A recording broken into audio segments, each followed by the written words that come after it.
น้ามันเยอะสองวันกันนะเนาะน่าสมานเกมฟรีไฟเนาะวิดีโอกันไลค์ก็แชร์เราไปกันได้ Bounce.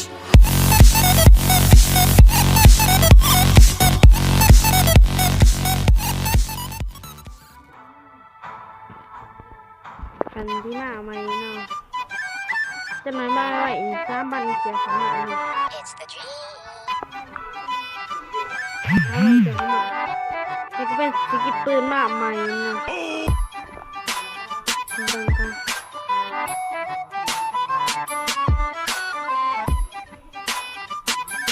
สกิปปืนมาใหม่นี่คือนี่ละเมตรหนึ่งเนาะโดยความเร็วโดดช้าหนึ่งระยะ2ปืนตัวนี้ก็แห้งเติบเลยเนาะปืนที่แห้งเติบเลยกิจกรรมของมันไม่ร้ายเนาะเอานี่ตัวนี้เนาะอันที่สำคัญเลยเนาะตัวนี้เนาะนี่เนาะกระแสเลยเนาะ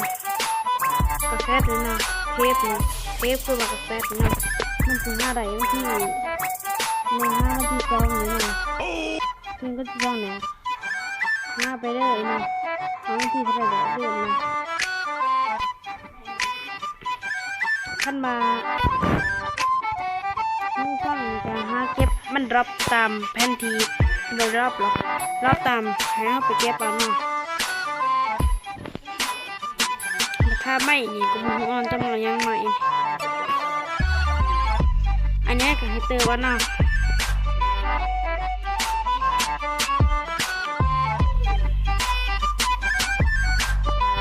เอามันสิมาลงมันซื้อเนาะคือว่าคาตานาหมุนหน่อไม้เนาะนั่งเล่นก่อน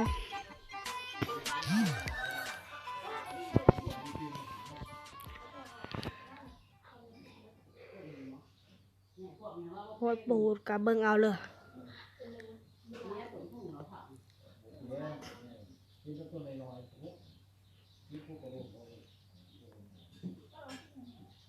เบิ่งเอานะพี่น้อง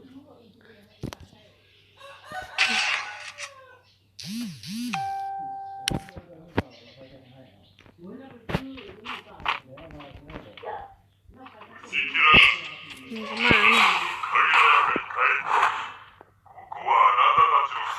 เจอคนด่าเลยเนาะตอนนี้ก็ฟาร์มัสเนาะ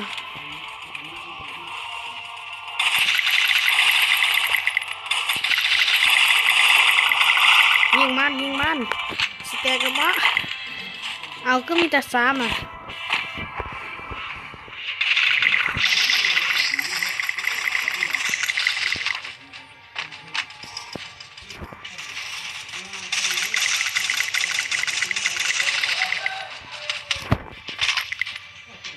มีแต่3 คนเนาะเดี๋ยวนี้เนาะ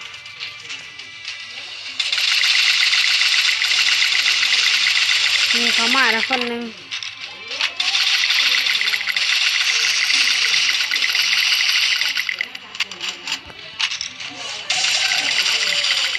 เขาหัวเน็ตเนาะ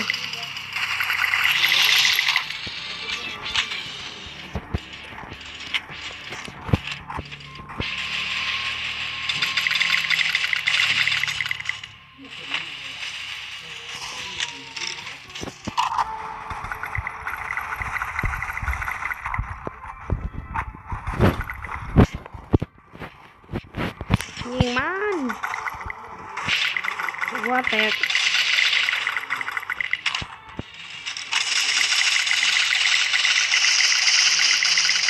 เอาดิครับคาตานาเจบอกไทยอยู่ว่าสันเอามาคาตานาว่าต่อแตกปะแตกได้หนึ่งเขาก็ไปเติมเดือดประมาณมันมีพูดเติมเดือดนะ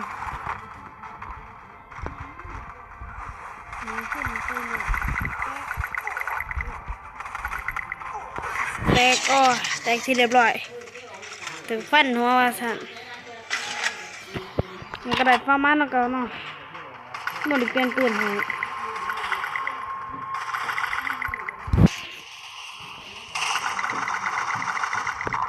ตกเบลซีเนาะขนาดนี้ตอนนี้ตกไปซีห้าสเต็กเอี่ยสเต็กอีกอะเพิ่มเลือดก็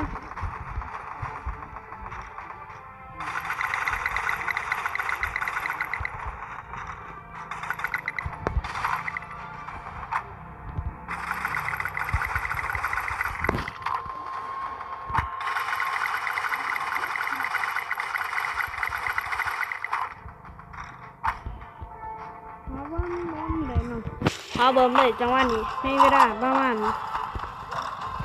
นาทีบ่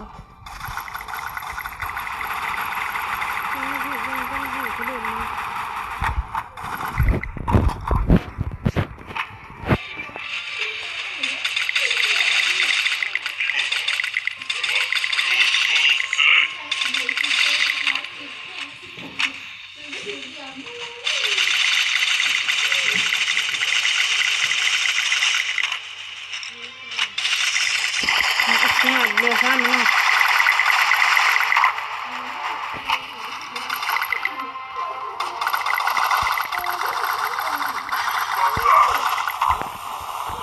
ระวังแตกโอ้ขอบคุณแตก3เอาก้อยนี่เข้ามาเลยนั่น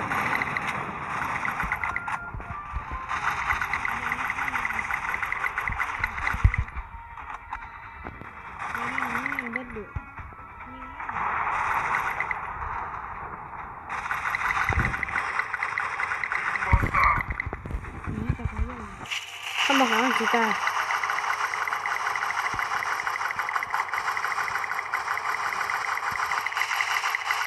มีโต๊ะเบียร์ซ้ำนะ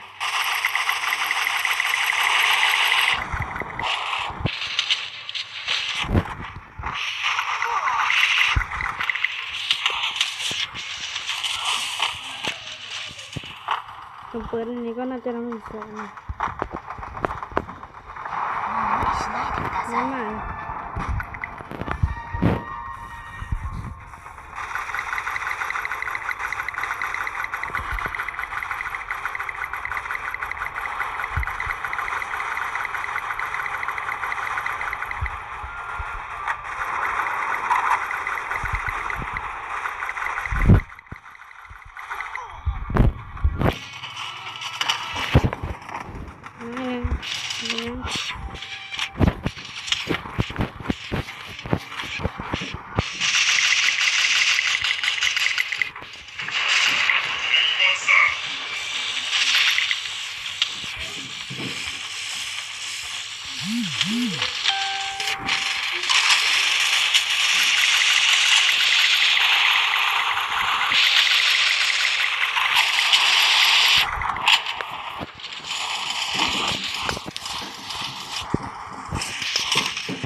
ตั้งกระตุกเบียร์ซ้ำนะ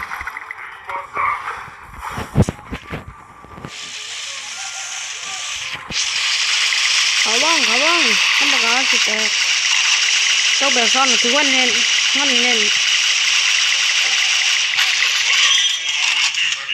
อ้าวจะว่าหนีไปหาดัดหนาก็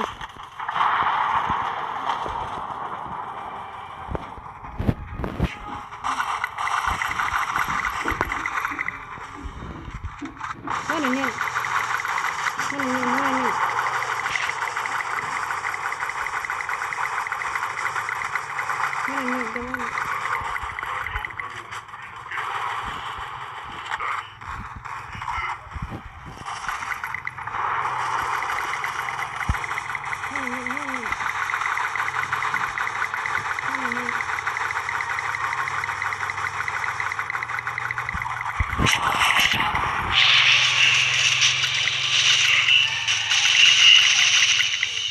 แตก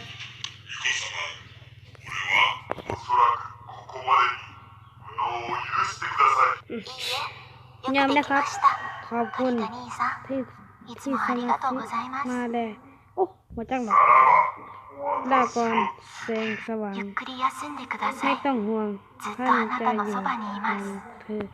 โอ้มาจากไหนไปเลยนี่ก็เสียวหลังอ่ะอีกอีกอีกเสียวหลังอีกเสียวหลังจบ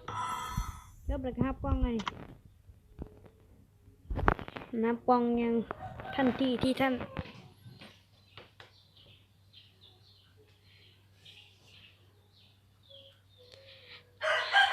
กองแล้วหน้าชิมาเปิดโดนละยังเนี่ย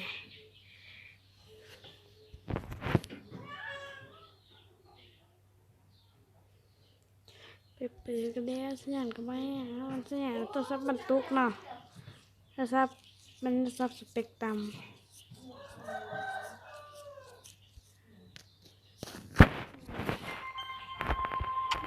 เดินกันเนาะมันอะไรยังไงนี่มันมีเนาะตัวนี้แล้วก็สูตรผู้ชายแล้วก็หน้ากากนี้ได้ใช่ไหมเปิดได้ไม่ค่อยจะใส่หน้ากากได้แล้วมาหัวสิเปิดแล้วยังเนาะเปิดก่อน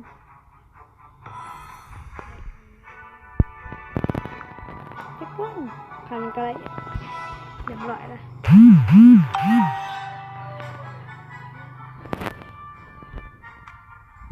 ถ้ากินอีกก็บ่ถึงน้องอย่าลืมกดไลค์กดแชร์กด Subscribe เป็นกำลังใจให้คลิปนี้ So twicky, bitch.